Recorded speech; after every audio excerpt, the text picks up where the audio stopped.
초등학교 아이들이 이제 1학년부터 8학년 교실 현장에서 진행되는 수업에 대한 연수가 될 거고요. 연락처 취합이 좀 늦어지고 확인이 덜 되고 하는 바람에 그냥 오면 오늘 이 현장에서 말씀을 드리고 양해를 구해야겠다라는 생각을 좀 했습니다. 오늘 첫 시간이잖아요. 그래서 다들 이제 소개도 하고 그랬는데 여기 오신 분들이 발도르프 교육과 관련해가지고 굉장히 꽤 많은 경험을 가지고 계신 분들도 있고 처음인 분들도 있거든요. 그리고 이제 저하고의 만남도 이제 꽤 오랫동안 저랑 같이 공부를 해오신 분들도 있고 한두 번 뵌 분들도 있고 마찬가지로 처음인 분들도 있고 그러니까 굉장히 이제 좀 스펙트럼이 다양한 분들이 섞여 있는 자리입니다. 그러다 보니까 발도르프 처음이 아무래도 여러분들이 섞여 있는 경우에는 처음인 분들을 기준으로 할 수밖에 없거든요.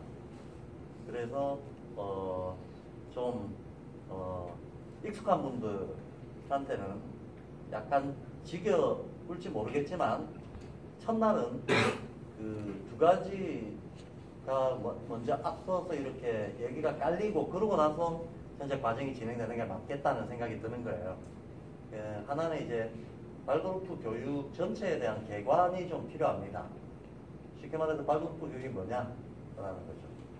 어떤 특징을 가지고 있는 교육이고 어떤 역사를 가지고 있고 지금 현재 우리나라에서는 어떻게 전개가 되고 있고 그리고 현재 우리나라에 대략 한 10여 개의 발도르프 학교가 있는데 10개나 있는데 왜 또 만드냐.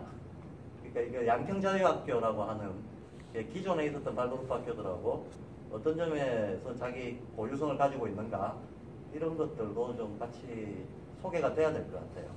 그래서 발도르프 교육하고 양평자유학교에 대한 개괄적인 설명을 드리는 게 먼저 이렇게 배경에 깔려 있어야 요 뒤에 진행되는 강의들을 이해하는데 훨씬 좀 편하실 것 같습니다. 그래서 그리고 이제 발도르프 교육의 내용이 상당히 이제 일반적인 학계에서나 다른 교육 철학에서 사용하지 않은 아주 독특한 세계관적으로 독특한 면들이 있거든요. 그리고 이제 용어상 우리가 일상어를 쓸 때하고 학술어를 쓸 때는 어쩔 수 없이 이제 다르게 쓸 수밖에 없는데 발도르프에서 흔히 쓰이고 있는 용어들이 있습니다. 뭐 감각혼이니 오승혼이니 이런 용어들이 되게 생소합니다. 보통 안 쓰는 용어들이에요. 그리고 발도르프에서 공감, 반감 이런 용어들을 쓰는데 이 용어들 자체도 굉장히 우리가 일상으로 쓰는 거하고는 내용적인 맥락이 아주 다른 것들입니다.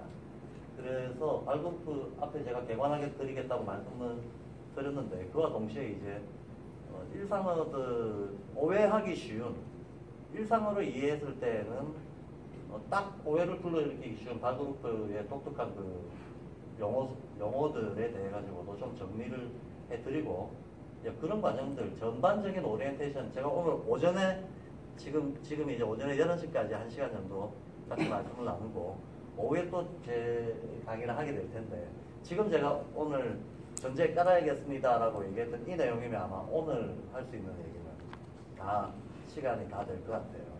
그래서 실제 그 프로그램에 소개된 그리고 이제 프로그램 소개도 해야 되는 거죠. 지금 교과라든가 예술활동 같은 경우에는 기존에 모든 우리나라의 모든 발도르프 학교들 또 나아가서는 국제적으로 발도르프 교육의 커리큘럼들이 어느 정도 표준화되고 통일되어 있기 때문에 공통적으로 하고 있는 활동들이 있습니다. 이지연 선생님이 맡아주실 부분은 보편적으로 공유하고 있는 내용들이 대부분입니다. 보편적으로 공유하고 있는 내용들이 대부분인데 비해서 이제 제가 강의를 할 내용들은 우리나라든 뭐 국제적이든 그러니까 양평자유학교가 가지고 있는 제가 아까 고유성이라고 얘기했던 그 부분의 내용들이 제 이론 강의에 좀 많이 포함이 되어 있습니다. 그래서 일반적인 다른 발도르프 기관이나 학교에서 이제 들을 수 있는 내용이 아닌 것들이 지금 우리 프로그램에 들어와 있는데 그게 왜 들어왔고 어떤 이유로 이게 이런 위상으로 이런 위치에 들어오게 됐는지에 대해서 프로그램 전체의 흐름과 문제의식 이런 것들에 대해서도 좀 설명을 드려야 될 것 같아요. 오늘은 이제 그거 하다 보면 오늘 하루에 시간은 다 갈 것 같고 그래도 이제 그게 머릿속에 상이 이렇게 잡혀 있는 상태에서 나머지 강의들 수십 강의 이어질 테니까 나머지 강의들을 들으시는 게 어제 정리하는데 좀 편하실 것 같습니다. 그래서 미리 말씀 못 드리고 오늘 와서 이렇게 말씀을 드리게 돼서 양해를 좀 구하도록 하겠습니다.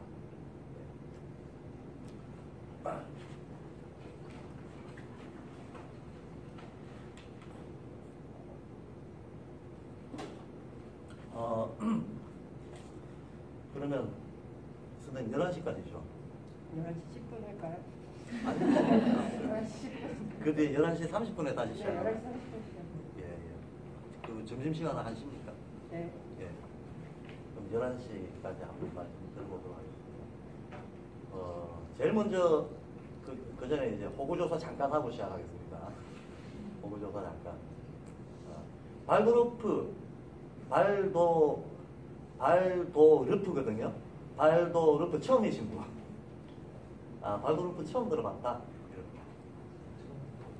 뻥치고 계시네. 예, 한 몇 분 계시네요. 들어는 봤으나 공부하기는 처음이다. 알겠습니다. 그 다음, 저를 오늘 처음 본다. 한번 손으로. 절단은 안 되네요. 여기 계신 분들 중에 몇 분은 한 1, 2년씩 온 분들도 있고, 한두 번 이렇게 강의 시간에 만난 분들도 있고 섞여 있습니다. 그러면 일단은 뭐 발도르프에 대한 얘기, 발도르프 개발부터 먼저 해보도록 하겠습니다. 발도르프 교육은 발도르프라는 이름부터 말씀을 드려야죠. 이런 이름이 어떻게 붙게 됐는가. 발도르프는 담배 브랜드 이름입니다. 그 의미가 없습니다. 아무 의미 없습니다. 그냥 담배 공장 이름입니다. 담배 공장의 그 오너 사장님이었던 에밀 몰트라고 하는 사람이 1919년도에 첫 그 발도르프 학교가 슈투트가르트에서 세워졌는데 그 슈투트가르트에서 세워진 발도르프 학교의 재정적인 후원자가 에밀 몰트였습니다. 이제 재정 후원뿐만이 아니고 그 학교가 세워지게 된 과정은 이 발도르프 교육의 창시자는 루돌프 슈타이너라고 하는 사람입니다. 루돌프 슈타이너라고 하는 인물이 19세기 말부터 이제 두각을 나타내기 시작해서 20세기 초에는 유럽에서 상당히 영향력 있는 정신적인 구루와 같은 역할을 했던 사람입니다. 이 루돌프 슈타이너는 1926년도에 사망을 하는데 그 생애 마지막 한 19년도에 이제 첫 발도르프 학교가 세워졌으니까 마지막 시간들을 교육운동에 헌신을 하고 간 사람입니다. 근데 뭐 처음부터 교육자였던 사람은 전혀 아닙니다. 처음에는 우리식으로 하자면 약간 그때 당시 시대에서는 무당 비슷하게 받아들여졌던 사람입니다. 근데 어쨌든 이 루돌프 슈타이너라고 하는 이 분이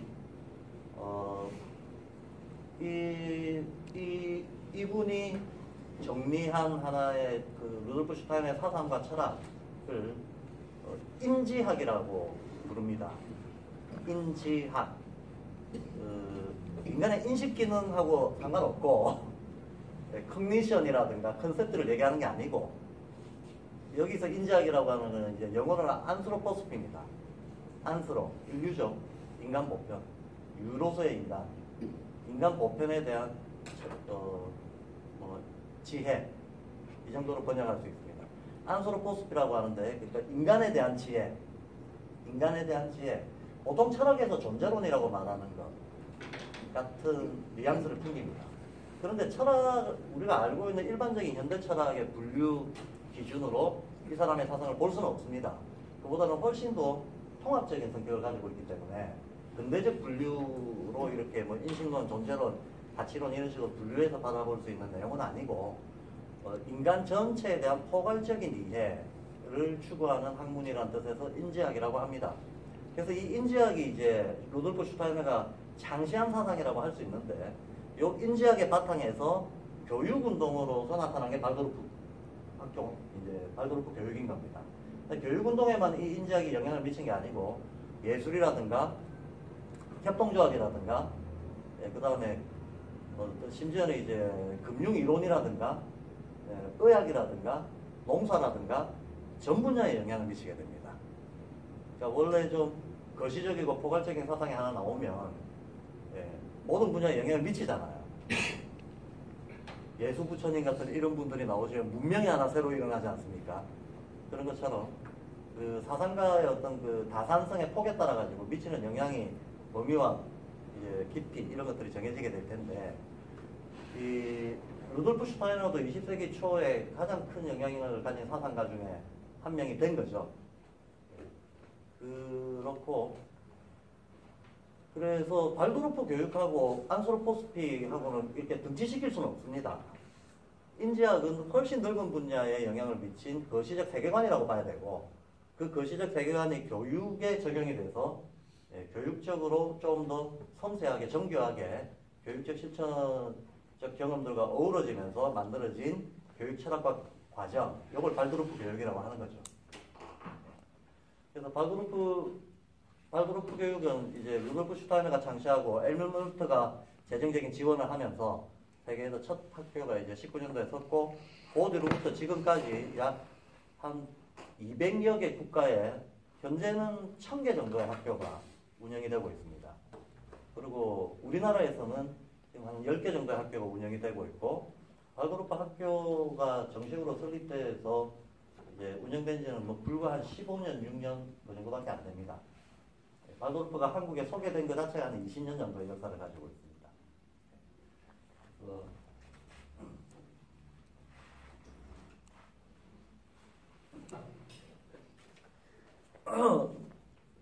뭐 대략 이제 역사적인 팩트를 체크해 볼 수 있는 건 그런 정도고요.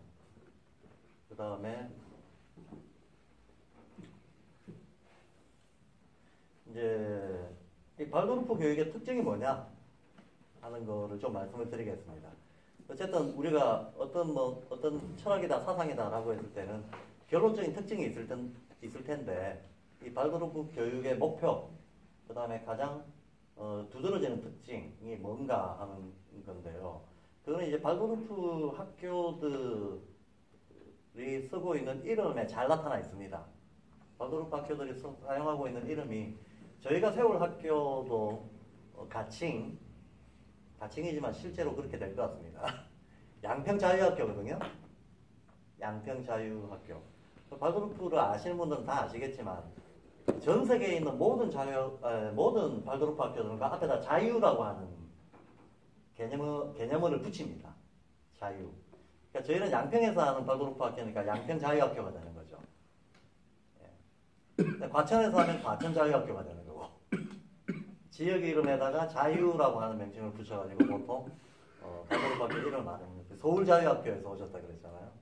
부천자유학교, 부산자유학교 이런 식으로 다 자유라고 하는 말을 갖다 붙입니다. 그건 우리나라만 그런 게 아니고 전 세계적으로 이제 공통적인 하나의 발도르프 학교의 이제 관습인 거죠. 자유라고 하는. 바로 여기에 발도르프 교육의 목표가 명시가 되어 있는 겁니다. 쉽게 말해서 자유로운 인간을 양성하겠다라는 겁니다. 자유로운 인간을 양성하겠다. 근데 이제 그러면 자유라고 하는 요게 이제 개념이니까 우리가 일상적으로 자유라는 말을 사용할 때하고는 좀 구별해서 어떤 맥락에서 이 자유라고 하는 것을 사용하는가를 좀 설명을 드려야 될 것 같습니다.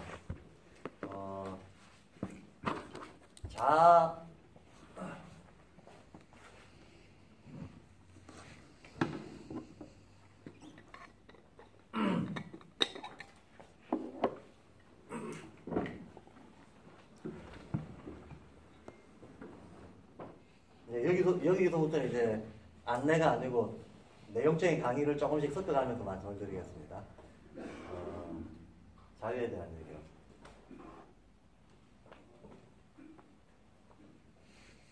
프랑스 혁명의 3대 이념이 자유평등 박애 아니겠습니까? 자유평등 박애. 그래서 그 자유평등 박애를 상징하는 색깔로 삼색기를 만들어서 지금 국기로 쓰고 있는데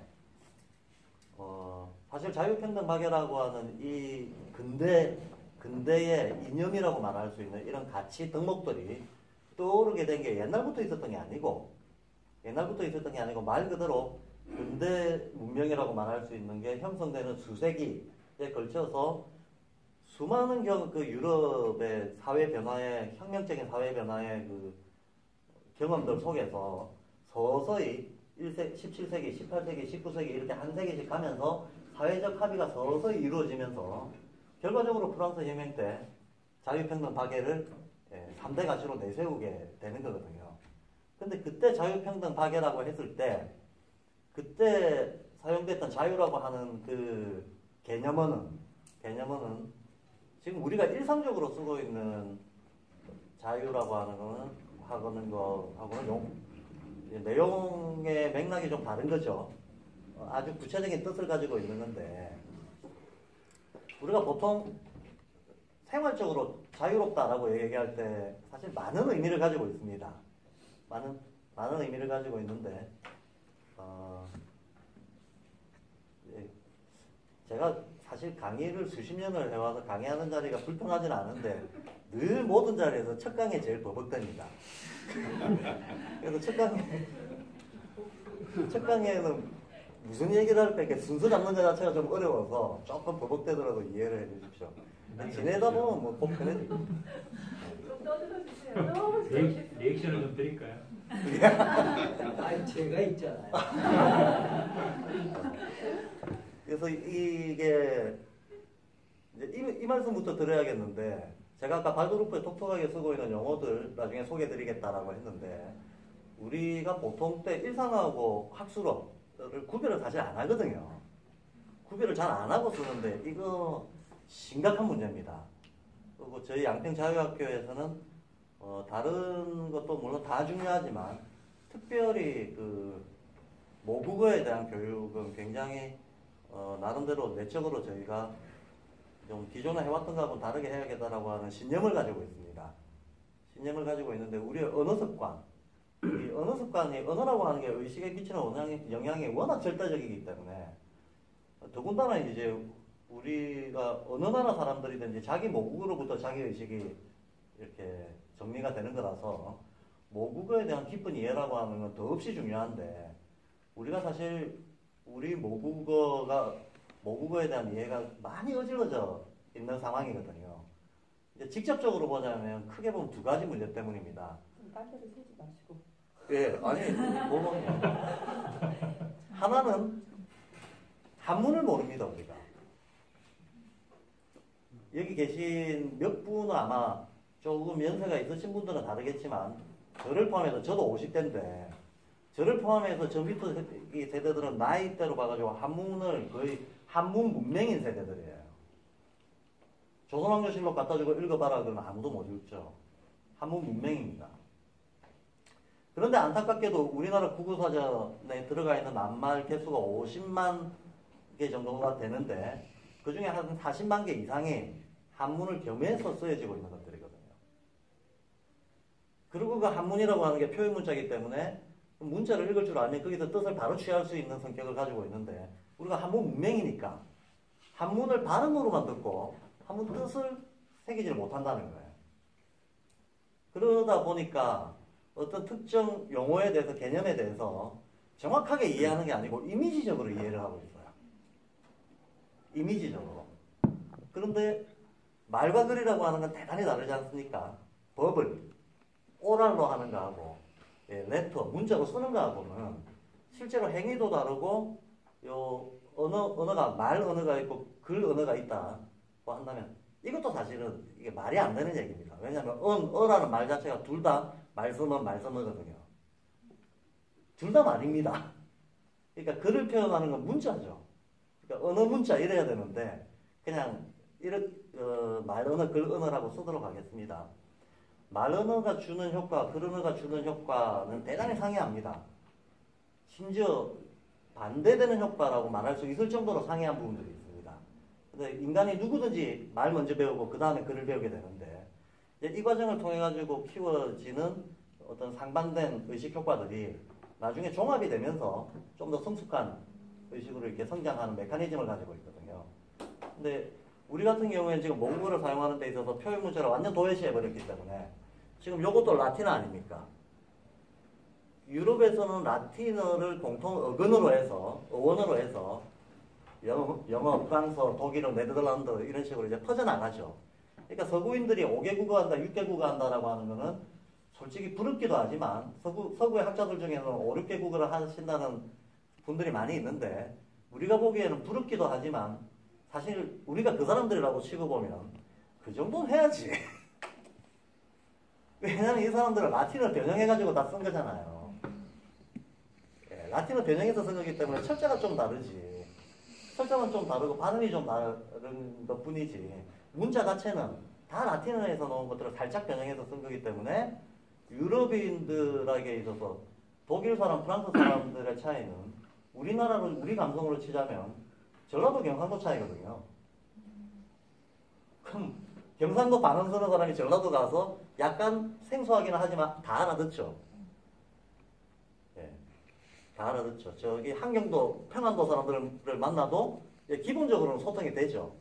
기본적으로 소통이 됩니다. 억양이 다르고 발음이 좀 다르고 해도 그러니까 실제로 유럽어는 공동의 어근과 어원을 공유하고 있기 때문에 그 정도의 차이밖에 안 나기 때문에 5, 6개국어 충분히 할 수 있다는 거예요. 근데 사실은 유럽만 그러냐 하면 우리 동양도 그런 성격을 어느 정도는 가지고 있습니다. 유럽에서 라틴어가 했던 역할을 동양에서 한문이가 역할을 했거든요. 그래서 일본도 한문을 변형시켜 문자를 만들어 쓰고 몽고도 한문을 변형시켜 문자를 만들어 쓰고 티베트도 베트남도 옛날에 다 한문을 변형시켜서 아시아 쪽이 문자를 썼단 말이죠. 그러니 사실은 라틴어는 로마 거가 아니지 않겠습니까? 로마 글자를 우리가 라틴어라고 부르긴 하지만 로마 이전에 있었던 더 고대어들이 있죠. 히라보도 있고 예, 더 고대어에 영향받은 것도 있고 쭉 왔는데 로마 때 제국을 이뤄가지고 유럽에 이제 유럽 대륙 전체에 광범위한 영향을 주게 되고 문화적 통일을 이루다 보니까 우리가 라틴어라고 말을 할 뿐이지 라틴어 그 자체도 그 위로 보면 히라보로부터 해가지고 그 위로 보면 콥트어로부터 해가지고 쭉 고대어로부터 내려온 것들이거든요. 이 말은 무슨 말이냐면 라틴어는 로마 거다라고 소유권을 주장할 수 있는 문자가 아니라는 거예요. 그럼 라틴어는 누구 거냐? 그건 누구의 소유가 아닌 거죠. 예, 서구 문명 공유의 역사적 자원인 거죠. 수십 세기에 걸쳐서 만들어진. 근데 문자라고 하는 것은 원래 그렇지 않겠습니까? 어느 누가 개인이 창작을 해낼 수도 없고 어느 특정 민족이 하루아침에 만들어낼 수도 없는 게 문자입니다. 그래서 한문도 사실 마찬가지입니다. 한문이 중국 거다. 이게 어불성설입니다. 이게 다음에 제가 원래 프로그램 속에도 들어가 있는 훈민정음에 대한 소개를 할 때 말씀드릴 내용이긴 한데 우리는 오랫동안 한문이 중국 거다라고 가르치고 배워왔는데 그렇게 가르치고 배우고 있는 데는 안타깝게도 우리뿐이다 라는 게 객관적 사실입니다. 심지어는 지금 중화인민공화국에서도 그렇게 안 가르친다는 거예요. 중국 스스로도 한문은 중국 거다 이렇게 안 가르친다는 거예요. 예. 그렇게 가르칠 수가 없는 게 우리가 한문이라고 할 때 한나라 한자를 쓰죠. 근데 한나라는 2000년 전 나라 아닙니까? 그러니까 사실 지금 오늘날에 우리가 한족이라고 부르는 사람들, 한족이라고 부르는 사람들이 현재는 중원을 지배하고 있습니다. 21세기 지금 현재 한족이 리드를 하면서 56개의 소수민족을 이렇게 저렇게 통합 정책을 펴나가면서 현대 중국을 운영하고 있는 걸 우리는 지금 보고 있습니다. 보고 있지만 지난 1000년 혹은 2000년의 역사를 이렇게 확 펼쳐서 보자면 과연 아시아 대륙을 한족 혼자 지배했나 하는 문제가 있는 거죠. 아니죠. 우리가 알고 있는 제국 차원의 거대한 어떤 지배 세력들의 교체사를 보면 한족의 지배 역사가 뭐 여러 번 있긴 했지만 그게 절대적이지도 않았고 그게 뭐 압도적으로 긴 시간도 아니었다라고 하는 걸 알 수가 있습니다. 이게 동양 최초의 제국이라고 말할 수 있는 거는 진나라부터 시작해가지고 그 다음에 꽤 이제 세련된 제국의 형태로 쭉쭉 발전했다는 게 수나라, 당나라 이런 나라들이 있지 않습니까? 이런 나라들이 민족적으로 한족이 아니었거든요. 민족적으로 전혀 한족이 아니었습니다. 게다가 뭐 조금 천년 안의 역사로 들어오더라도 송나라는 한족이었지만 원나라는 몽고족이었잖아요. 명나라는 한족이었지만 청나라는 여진족이었잖아요. 그러니까 한족이 실제로 지배한 역사가 그닥 뭐 계속 한족이 대륙을 다 지배했다. 이거는 전혀 역사적 사실이 아닌 거죠. 전혀 역사적 사실이 아닙니다. 한나라의 문자라고 한문이라고 하는 이유는 현재 한족들이 주도권을 쥐고 있고 현재 지배 세력인 한족들이 자기들의 문화적 뿌리를 한나라에 두고 있기 때문에 한문이라고 하는 거죠. 한문이라고 하는 건데, 근데 한문에 한나라 한자를 쓰는데 그 한나라는 2000년 전 나라인데 실제 우리가 한문이라고 하는 이 문자 이 자체의 역사는 얼마나 되느냐? 6000년 전 갑골문에 나오거든요. 6000년 전 갑골문에 갑을병영 무기경신이 나온단 말이죠. 그러면 6000년 전부터 6000년 전에도 5000년 전에도 3000년 4000년 전에도 우리가 한문이라고 부르는 이 문자는 계속 있어 왔다는 겁니다. 세월을 더하면서 계속 이 두께를 더해 온 문자인 거죠. 그러니까 한나라가 있기도 전에 한문이 먼저 있었다. 그래서 발드로프 교육의 특징이 어떻게 연결이 됩니까? 지금부터 이제. 그래서 제가 이제 이 얘기 말씀드린 이유는 그래서 한문을 어느 나라 거다라고 얘기하는 요 선입관 때문에 우리가 배워온 게 이렇게 배워왔지 않습니까? 한문은 중국 거고 한글은 우리 건데 한글 안 쓰고 한문 쓰는 건 사대주의다. 이렇게 배웠다는 거예요. 사대주의라고 하는 요상한 민족 감정을 부추김으로 인해 가지고 우리는 한글 전용, 그러니까 강박증을 가지게 됐다. 근데 이 효과가 어떠냐? 지금 한문 문명이 됐다는 거예요. 그럼 한문 문명이 됨으로써 어떻게 되냐? 하면 일단은 어떤 개념에 대한 이해 정도가 팍 떨어지게 되고 그 다음에 모국어 자체가 아주 빈약해지게 돼버립니다. 모국어의 80%가 한문 겸용에서 나왔기 때문에 그 개념의 이해도가 떨어지고 모국어 이해도도 떨어지고 근데 언어에 대한 이해도가 떨어지면 다 떨어지는 거거든요. 의식 전반이 떨어져 버리는 거거든. 그러니까 우리가 그런 알게 모르게 그런 뭔가 우리 근대사의 왜곡된 굴절된 어떤 역사 과정들 때문에 이제 그런 알지 못하는 문화적 피해를 받고 있다는 거죠. 이 말씀을 드린 이유는 자유 개념 때문입니다. 자유가 뭐냐라고 했을 때 한문을 모르는 우리는 자유라고 하는 이 개념으로부터 뜻을 도출을 못 해낸다는 거예요. 그러니까 제가 지금 하듯이 막 설명을 해야 되는 문제가 발생하는 거예요. 근데 실은 한문의 자유라고 하는 이 개념 혹은 영어로는 프리돔이라고 하는 이 개념 자체가 자유의 내용이 뭔가를 너무나 잘 보여주고 있습니다. 우리가 그 한문어로는 스스로 자자의 원인 유자를 쓰지 않습니까? 스스로 자자 원인 유자를 씁니다. 그러면 자기 원인자라는 뜻이잖아요. 자기 원인자. 이게 사실 대단한 개념이거든요. 혹시 신에 대한 정의가 자기 원인자라는 거 아세요? 아우구스티누스가 정의하기를 신이란 무엇인가? 이미 이제 교부 철학에서 정리가 돼버린 건데 교부 철학에서 신에 대해서 아우구스티누스 교주죠. 교황이었죠.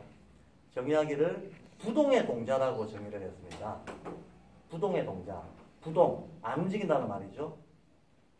자기 스스로는 불변적인 존재이면서 모든 움직이고 한시적이고 상대적인 것들을 창출해낸 어떤 존재. 창조주라는 뜻하고 똑같은 거죠. 자기는 완전 불변의 존재이면서 나머지 상대적이고 한시적이고 또 움직이는 모든 것들을 만들어낸 존재, 부동의 동자. 이게 신의 성격이다라고 교부철학에서 정리를 했는데 이 부동의 동자라고는 이 개념이 다른 말로 하자면 바로 자기 원인자입니다. 다른 어디로부터도 원인을 끌고 오지 않고 자기 스스로로부터 어떤 힘이 출발해서 어떤 모든 어떤 변화와 행위들을 만들어내는 이런 존재. 그러니까 사실 자유라고 하는 것은 인간이 다들 외부의 영향에 의해서 뭔가 영향을 받을 외부의 영향이나 압력에 의해서 움직이지 않고 스스로 내적인 자기 원인에 의해서 움직이는 이런 걸 자유라고 한다는 거죠. 그 말은 근데 이제 영어에서 freedom이라고 하는 것도 free라고 하는 거 없다는 뜻이지 않습니까? dom이라고 하는 거는 지배, 구속, 굴레 이런 뜻인데 그럼 구속이나 굴레가 없다는 말입니다. 근데 이것도 말 자체는 그렇게 직역을 하자면 의미는 간단합니다만 진짜로 그런 상태가 어떤 상태냐라고 하는 거를 따져 물어보자면 굉장히 심오한 뜻을 가지고 있습니다. 사실 인간은 어쨌든 살아가면서 인간은 발굴부에서도 그런 얘기를 합니다. 제가 아까 자유평등 박애를 말씀을 드렸습니다만 자유평등 박애를 우리 인류가 말하기 시작한 것은 근대 문명 들어와서 얘기하기 시작한 거고 근대 문명 이전에는 아무도 15세기 이전 이럴 때로 넘어가면 자유평등 박애라는 개념이 중요하다는 생각 자체가 전혀 없던 때였거든요. 전혀 없던 시절에 그래도 인간의 보편 가치가 뭐냐라고 하는 게 어느 정도 동서양이 다 같이 합의가 돼 있었던 게 대표적인 게 진선미입니다. 진선미. 예, 진선미는 인간이 동서고금을 떠나서 공유할 수 있는 보편 가치다라고 하는 합의들이 어느 정도 인류적으로 있었던 거죠. 그러다가 이제 르네상스 이후 근대가 만들어지는 과정에서 이 진선미라고 하는 가치보다 더 중요한 가치로 떠오른 게 자유평등 박애가 돼버린 거죠. 자유평등 박애가 돼버렸는데 아시다시피 도대체 근대 문명이 그 이전 문명하고 구별되는 특징이 뭐냐라고 했을 때 몇 개 이제 다른 특징들을 들 수가 있겠죠. 우선은 근대 문명이 만들어진 과정들을 보면 프랑스 혁명을 우리는 보통 기억하지만 세 번의 혁명이 결정적인 전환점들을 이뤄냈거든요. 하나는 종교혁명, 하나는 산업혁명, 하나는 정치혁명이었다는 거죠. 17세기에 종교혁명이 먼저 일어났고 의식이 바뀌는 거죠. 그러고 나서 18세기에 산업혁명이 일어나고 생활 양식이 바뀌는 겁니다. 이런 의식과 생활 양식이 바뀌는 것들을 기반으로 해서 밑에서 들끓듯이 계급적인 변화가 일어나고 어떤 힘관계의 변화들이 일어나면서 그것이 최종적으로 시스템상으로 반영이 되어버린 게 19세기 프랑스 혁명인 거죠. 프랑스 혁명은 말하자면 수세기에 걸친 혁명의 종지부를 찍는 최종적으로 체제, 시스템, 새로운 체제 시스템, 새로운 문명을 디자인하는 것을 딱 선언하는 어떤 혁명. 그러니까 프랑스 혁명은 종결적인 혁명이었지 실은 그 전에 이미 2세기 전부터 의식혁명부터 먼저 시작되고 있었다라는 걸 알 수가 있는데 그래서 사실은 여기서 자유평등 박애라고 하는 개념이 수세기에 걸쳐서 만들어지는 개념이거든요. 요 혁명들의 과정 속에서 각각의 혁명들이 대변하고 있었던 가치가 자유평등 박애였다라고 하는 겁니다. 자, 그러면 여기서 말하는 자유는 그래서 근대 문명이 도대체 뭐냐라고 물었을 때 우리가 보통 이제 크게 보면 어떤 특정한 공동체나 집단의 성격을 규정할 때 특히나 이제 국가 단위의 어떤 공동체의 성격을 규정할 때 사용하는 기본적인 틀도 이제 3원적인 틀을 사용하는데 정치, 경제, 문화의 특징을 보고 규정을 하거든요. 근데 참 재미있죠.